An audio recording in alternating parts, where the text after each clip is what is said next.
Welcome to Fridays for Fundraising. In the next 5 minutes, you're going to learn one step you can take before you leave the office today that can move fundraising forward for your small nonprofit. Hi, I'm Kelly, founder of From Scratch Fundraising, where we help nonprofit leaders raise more dough without burning anything. Every Friday, I'm here to serve up one bite-sized fundraising assignment that you can tackle in about an hour. Think of it as your weekly recipe for sustainable fundraising success. No overwhelm, just actionable steps that actually move the needle. Before we start, I want you to know that this podcast project is made possible by my friends over at DonorBox. If you don't know DonorBox, you need to learn more. They provide fast, flexible, and user-friendly fundraising forms designed with your busy nonprofit in mind. They make it simple and free to get started.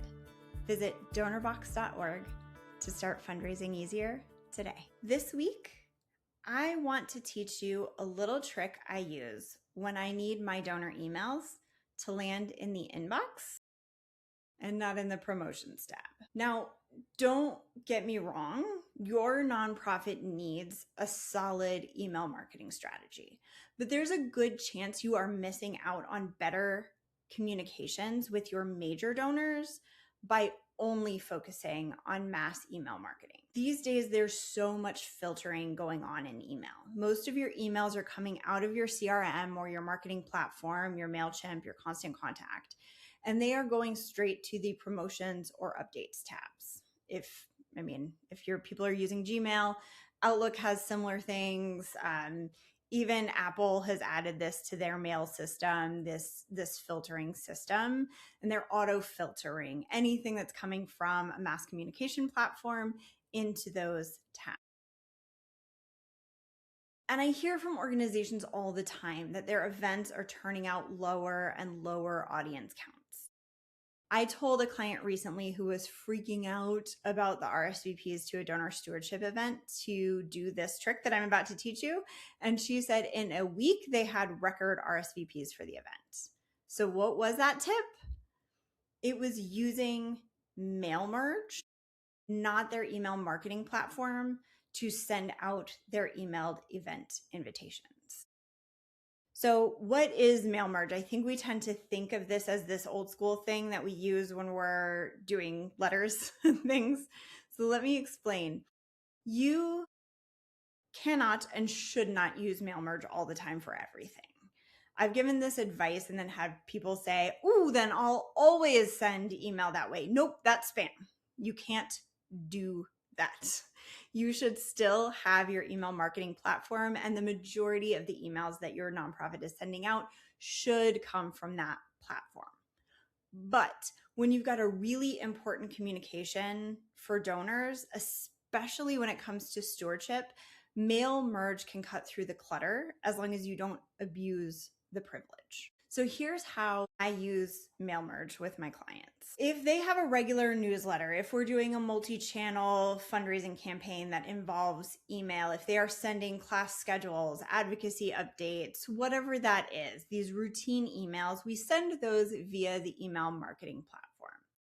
We do make sure that we've told our very interested audiences to take us out of promotions, drop us into the inbox, prioritize our emails, all of this type of stuff. You can add that as a piece of your welcome series. But all of these things we send via the marketing platform. I'm not saying pull out of that. But for a quarterly donor update, an exciting announcement about something that donors help to fund, a stewardship event, these things we use MailMerge. Let me give you a great example of the use of MailMerge from a client just recently. They just hustled hard to fundraise for a new, bigger location because they quickly and severely outgrew their former space. The whole community gave and dug really deep to give and made it happen. They raised a year's worth of rent for their new space. The executive director used mail merge to let everyone know who gave to the campaign the minute they made the goal so everyone could celebrate together. And it went out and it looked like a personal update from her, not some mass email that went, to thousands of people. 3 months later, she was sitting in their old space, which was now empty because they'd completed the move. She was about to turn over the keys to their old space, and she took a photo of herself walking out the door one last time. And she sent that photo along with a beautiful email about the bittersweet moment of leaving the space that they'd all cherished via mail merge to all of her donors. And the response was overwhelming.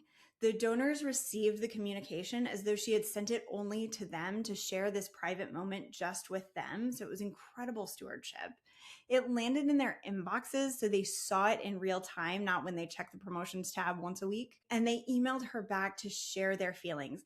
And it was instantaneous. It was as she was walking away from the building, she was getting all of these emails, right? And she was able to reply back to them. It started conversations. And that's an excellent use of mail merge. Nobody is reporting her for abusing her email list, for using it in a way that brought her donors into this really special, almost sacred moment for their organization, right? So that is a way to do really great stewardship when you're using it well. If you're overusing it, if you're using it to send out your quarterly newsletter, it's not going to have the same effect. So use it sparingly and strategically when there's information you really, really want your donor to see. Then you want to use mail merge. How do you do it? I believe Outlook has a built-in tool for this. It did a decade ago when I last worked in Outlook, and I don't imagine they've removed it. Gmail just built an integration for this, and I'm going to be honest that I don't love it. I don't like the way it lays out. So I actually use a program called Yet Another Mail Merge for this because the emails look nicer than the Gmail option. But whatever email platform you're using, Gmail, Outlook, there are a million out there. If you're still in Yahoo, you want to just look and see how to handle mail merge on the platform. Either your platform has a native offering that allows you to do mail merge, or there's a plug-in from a third party that can handle it.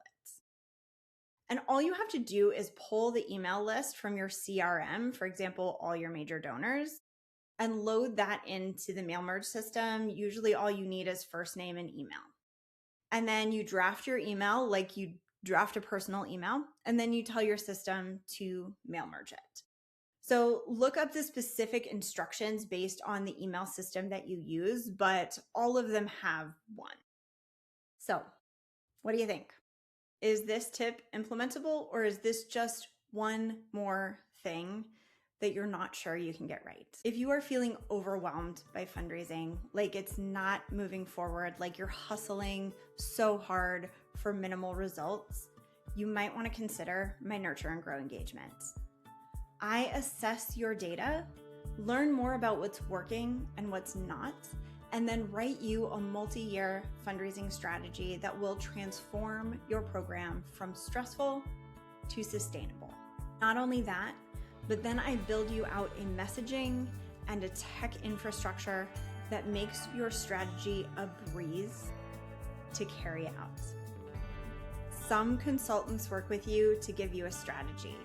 Other consultants can set up your systems. I believe that the two have to work together perfectly. So I do it all. Does this sound like what you need? Schedule a consultation today. Go to fromscratchfundraising.com/schedule, and I will see you soon. Okay, your homework assignment. I am not going to tell you to mail merge something today. That's silly. You might not have something good to share. But think about something that you have sent or that you're going to send soon that is really critical that your donors read. Do you think they'd mind if you mail merged it? Give it a try for your next super important, most critical donor communication.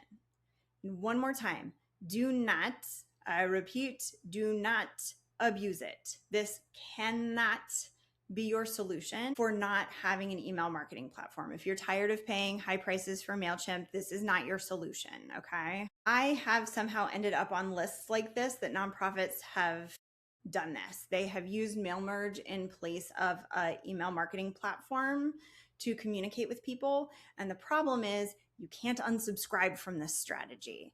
And it, one, makes people really, really mad and is not a good solution for regular communications. Okay, so don't think, we can get out of the promotions tab always. We will always use MailMerge. No, that turns you into a spammer. That's not the solution. The key is to use MailMerge in ways that are strategic, targeted, and will be appreciated by the donor when they receive the communication. If it doesn't match that usage, it's spam, and then you can get in trouble. So don't use it that way. All right. So that's your assignment this week. Think about how you could strategically use MailMerge to make sure your next critical communication with your donors lands in their inbox. Remember, fundraising success isn't guesswork. It's following the recipe. I'll meet you here next week with another great tip. Now go make the world a better place.